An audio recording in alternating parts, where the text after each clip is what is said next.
Hi everyone, welcome to டக்குனு Hindi YouTube channel. நாம தொடர்ந்து நிறைய ஹிந்தி லேர்னிங் வீடியோஸ் பார்த்துட்டு இருக்கோம். அந்த வீடியோஸ்லாம் உங்களுக்கு வந்து ரீச் ஆகணும்னா மறக்காம நம்ம சேனலை சப்ஸ்கிரைப் பண்ணிடுங்க. இப்போ வாங்க வீடியோக்குள்ள போலாம்.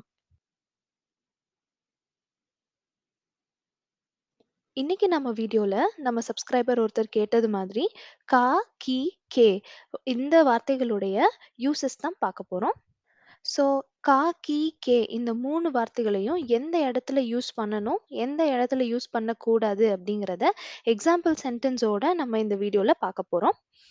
கம்ப்ளீட்டா புரியணும்னா இந்த வீடியோவை ஸ்கிப் பண்ணாம எண்ட் வரையிலும் பாருங்க. இப்போ பாருங்க, ஜென்ரலா கா, கி, கே இந்த 3 வார்த்தைகளுக்கும் ஒரே அர்த்தம் தான், உடைய அப்படிங்கிற அர்த்தம். அதாவது அப்பாவுடைய, அண்ணனுடைய அப்படின்னு நம்ம உடைய அப்படின்னு தமிழ்ல யூஸ் பண்றோம் இல்லையா? அந்த இடத்துல நீங்க கா, கி, கே இது 3ல ஏதோ ஒண்ணு யூஸ் பண்ற மாதிரி வரும். அதே மாதிரி தமிழ்ல இன் அதாவது அப்பாவின், அண்ணனின் அப்படின்னு சொல்றோம் இல்லையா? அந்த இடத்துல இன் அப்படிங்கிற வேர்ட நீங்க ரீப்ளேஸ் பண்ணி கா அல்லது கி அல்லது கே இது 3ல ஏதோ ஒண்ண யூஸ் பண்ற மாதிரி வரும். ஸோ, கா, கி, கே எங்க வருது பாருங்க. தமிழ்ல எந்த இடத்துலலாம் உடைய அப்படிங்கிற வார்த்தையோ, இல்ல இன் அப்படிங்கிற வார்த்தையோ வருதோ, அங்கலாம் நீங்க இந்த வார்த்தைகள ரீப்ளேஸ் பண்ணிக்கணும். சரி, இப்போ எப்போ கா யூஸ் பண்ணணும், எப்போ கி, அப்புறம் எப்போ கே யூஸ் பண்ணணும் அப்படிங்கிறத தெளிவா பார்க்கலாம் வாங்க. கா அப்படிங்கிறது ஒரு ஆண்பாலை குறிக்கும் போது தான் நீங்க யூஸ் பண்ணணும். ஆண்பால் பேசுறாங்களோ, இல்ல பெண்பால் பேசுறாங்களோ அது பிரச்சனை கிடையாது. யார குறிக்கிறோம் அப்படிங்கிறது தான் இங்க நம்ம கவனிக்க வேண்டிய விஷயம். ஸோ ஒரு ஆண்பாலை குறித்து நீங்க பேசும்போது, அந்த இடத்துல கா யூஸ் பண்ணணும். இப்போதைக்கு இத மட்டும் ஞாபகம் வச்சுக்கோங்க. நம்ம எக்ஸாம்பிள் பார்க்கும்போது உங்களுக்கு ரொம்ப தெளிவா புரியும். அடுத்தது கீ பாருங்க. கீ வந்துட்டு பெண்பாலை குறிக்கும்போது நம்ம வந்து பயன்படுத்தணும். அதாவது யார் பேசுறாங்க அப்படிங்கிறது முக்கியம் இல்ல. யார குறிச்சு பேசுறாங்க, யார குறிப்பிட்டு பேசுறாங்க அப்படிங்கிறது தான் இங்க நம்ம பார்க்கணும். ஸோ பெண்பாலை குறித்து பேசுறாங்க அப்படின்னா, அந்த இடத்துல நீங்க உடைய அப்படிங்கிற வேர்ட ரீப்ளேஸ் பண்ணி கீ அப்படிங்கிற வேர்ட நீங்க யூஸ் பண்ணணும். இப்போ கா முடிஞ்சது, கி முடிஞ்சது. அடுத்தது கே. கே அப்படிங்கிற வார்த்தைய எப்ப யூஸ் பண்ணணும் பாருங்க. பலர்பால் குறித்தும், அ மரியாதையுடன் பேசும்போதும்.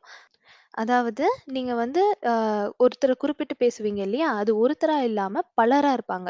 ஒண்ணுக்கு மேற்பட்டவங்கள குறிச்சு நீங்க பேசுறீங்க அப்டின்னா, அந்த இடத்துல இந்த கே யூஸ் ஆகும். அப்புறம் நீங்க மரியாதையா பேசணும் இல்லையா? நம்மளோட பெரியவங்க கிட்ட மரியாதையா பேசும்போதும் இந்த கேவ நம்ம யூஸ் பண்ணுவோம். ஸோ எந்த இடத்துல யூஸ் பண்ணுவோன்றத நம்ம பார்த்துட்டோம். உடைய அப்படிங்கிற இடத்துல நீங்க பலர்பால் பற்றி பேசும்போது நீங்க யூஸ் பண்ணிக்கணும் இந்த கேவ. இப்போ நம்ம ஆண் பால்ல வந்து மரியாதையோட பேசும்போது எப்படி பேசணும்? மரியாதை இல்லாம பேசும்போது எப்படி பேசணும்னு 2 வார்த்தைகள் இருக்கு. ஸோ மரியாதையோட பேசும்போது நீங்க கே யூஸ் பண்ணணும். மரியாதை இல்லாம பேசணும், நம்ம ஃப்ரெண்ட்ஸ் தான், இல்ல நம்மளோட சின்ன பசங்க தான் அப்படின்னா, நீங்க கா யூஸ் பண்ணிக்கலாம். ஆனா பெண்பால் பொறுத்தவரையிலும் நீங்க கீ மட்டும் யூஸ் பண்ணா போதும். நீங்க அம்மா கிட்ட, பாட்டி கிட்ட, நம்மளோட பெரியவங்க கிட்ட பேசும்போதும் கீ தான். நம்மளோட சின்னவங்க கிட்ட, தங்கச்சி கிட்ட, ஃப்ரெண்ட்ஸ் கிட்ட பேசும்போதும் கீ தான் யூஸ் ஆகும். ஸோ பெண்பால பொறுத்தவரையிலும் இந்த கா, கே அப்படிங்கிற வேறுபாடு கிடையாது. கீ அப்படிங்கிறத மட்டும் யூஸ் பண்ணா போதும். இப்போ உங்களுக்கு இந்த 3 வார்த்தைகளோட பயன்பாடு நல்லா புரிஞ்சிருக்கும்னு நெனைக்கிறேன். இப்போ நம்ம எக்ஸாம்பிள்ஸ் வச்சு நல்லா கிளியரா பார்க்கலாம் வாங்க. ஃபர்ஸ்ட் எக்ஸாம்பிள் பாருங்க. ராமுடைய தம்பி. இதுக்கு ஹிந்தில ராம் கா பாயி அப்படின்னு சொல்லணும். ராம் கா பாயி. ஸோ உடைய அப்படிங்கிற இடத்துல நம்ம கா யூஸ் பண்ணியிருக்கோம். தம்பி அப்படிங்கிறது பாயி அப்படின்றது ஹிந்தில அர்த்தம். இங்க உடைய அப்படிங்கிற வார்த்தைக்கு கா, கி, கே இது 3ல நம்ம செலக்ட் பண்ணியிருக்கிறது. அதாவது இங்க கரெக்ட்டா இருக்கிறது கா அப்படிங்கிற வார்த்தை தான். ஏன் அப்படின்னாக்க, நம்ம யார பத்தி பேசுறோம்? தம்பிய பத்தி பேசுறோம். தம்பி வந்து நம்ம ஆண்பால். அதுவும் இல்லாம நம்ம மரியாதை கொடுக்க தேவையில்ல. அதனால கா அப்படிங்கிற வார்த்தைய இங்க சூட் பண்ணியிருக்கோம்.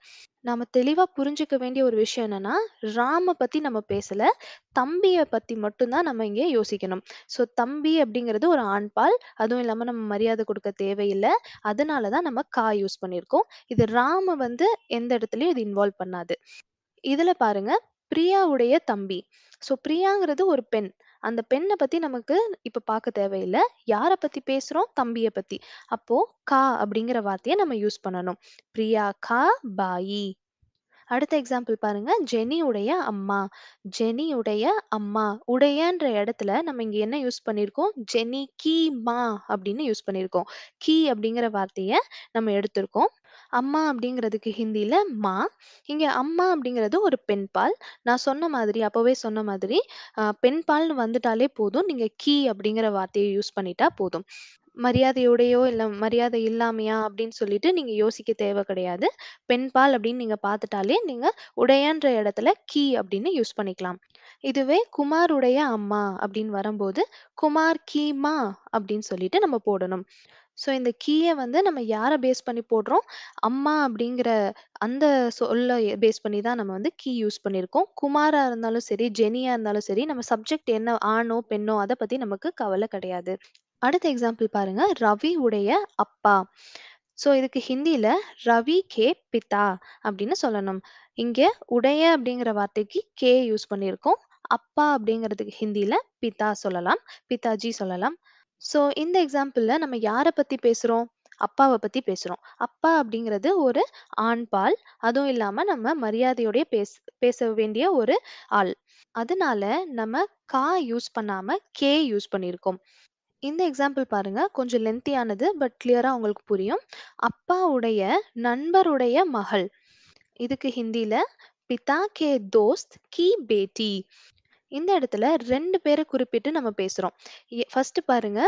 அ தோஸ்த் அப்படிங்கிற அதாவது நண்பர் அப்படிங்கிறத குறிச்சு பேசுறோம். அடுத்து அந்த நண்பருடைய மகளை குறித்து பேசுறோம். ஸோ ஃபர்ஸ்ட்டு அந்த நண்பருக்கான உடைய பாருங்க. கே தோஸ்துன்னு போட்டிருக்கோம். ஏன் அப்டின்னாக்கா, அப்பாவுடைய நண்பர். அப்போ நம்மளோட வயசுல மூத்தவரா இருப்பாரு. அதனால கே அப்படிங்கிற வார்த்தைய போட்டிருக்கோம். மரியாதையோட சொல்றதுக்காக. அப்புறம் அந்த மகள குறிச்சு போட்டிருக்கோம். அதுக்கு வந்து கி பேட்டி அப்படின்னு நம்ம எழுதியிருக்கோம். அது ஏன் அப்டின்னா, பேட்டி அப்படிங்கிறது மகள் இல்லையா? ஸோ பெண்பால குறிச்சு நீங்க உடைய அந்த இடத்துல நீங்க ரீப்ளேஸ் பண்ணணும்னா, கி மட்டும் எழுதுனா போதும். ஸோ இந்த ஃபுல் சென்டென்ஸ் என்னது? பிதா கே தோஸ்த் கி பேட்டி. ஹிந்திய பொறுத்தவரையிலும் சில பொருட்களையும் நம்ம வந்து ஆண்பால், பெண்பால்ன்னு சொல்லி பிரிச்சு தான் பேசுற மாதிரி இருக்கும். இந்த எக்ஸாம்பிள்ல பாருங்க, ராகுல் உடைய புத்தகம் அப்படின்னு சொல்லணும். இந்த இடத்துல புத்தகம் அப்படிங்கிறது ஒரு பெண்பால் அப்படின்னு தான் ஹிந்தியில சொல்லுவோம். அதனால நம்ம இங்க யூஸ் பண்ணியிருக்க உடைய வார்த்தை, ஹிந்தி வார்த்தை என்னன்னா கி. இப்ப பாருங்க சென்டென்ஸ. ராகுல் கி கிதாப். ராகுலுடைய புத்தகம். அடுத்தது கூட அதே மாதிரி எக்ஸாம்பிள் தான். மோகனுடைய கார். இங்க கார் அப்படிங்கிறது ஒரு பெண்பால் மாதிரி நம்ம ஹிந்தில சொல்லுவோம். அதனால நம்ம உடைய அப்படிங்கிற இடத்துல ரீப்ளேஸ் பண்ணக்கூடிய வார்த்தை கி. ஸோ இந்த சென்டென்ஸ் பாருங்க. மோகன் கி காடி. நம்ம மோகன் கா காடி சொன்னா தப்பு. மோகன் கே காடி சொன்னாலும் தப்பு. மோகன் கி காடி அப்படின்றது தான் ரைட். இந்த சென்டென்ஸ் பாருங்க. ஜகனுடைய மகன்கள் எங்கே? ஸோ ஜகனுடைய பசங்க. ஓகே. 2 மகன்கள் எங்கே அப்படின்னு சொல்லி நம்ம கேட்கறதுக்கு ஹிந்தியில ஜகன் கே பேட்டே கஹா ஹே அப்படின்னு கேட்கலாம். Jagan K birthday. உடைய என்ற இடத்துல நம்ம கே போட்டிருக்கோம்.